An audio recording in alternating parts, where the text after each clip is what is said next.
बिस्मिल्लाहिर्रहमानिर्रहीम अस्सलाम वालेकुम दोस्तों।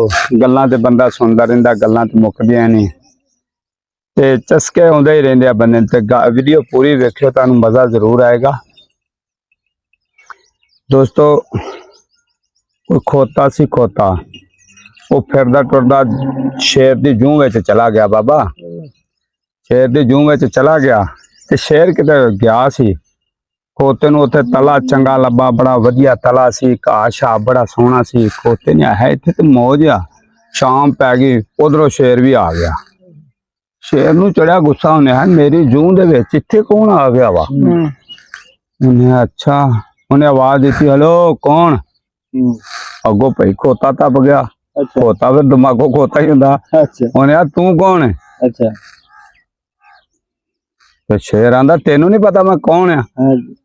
आंदा है मैं शेर हाँ।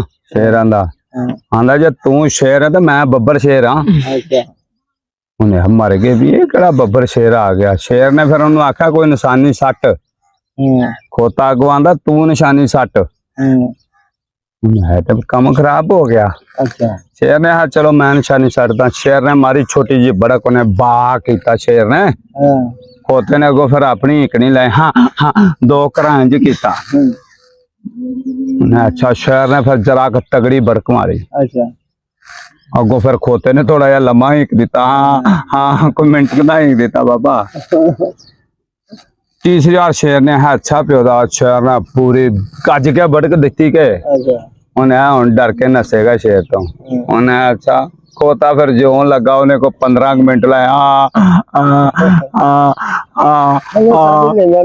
हटे ही ना। शेर ने ताड़ी भैन वाकई अज कोई सवा शेर आ गए।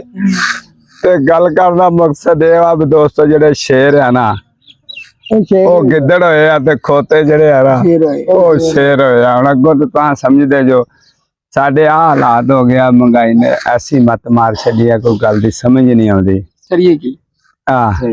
ते दोस्तों गल साडी चंगी लगे तो लाइक कमेंट शेयर जरूर करना। पाकिस्तान जिंदाबाद।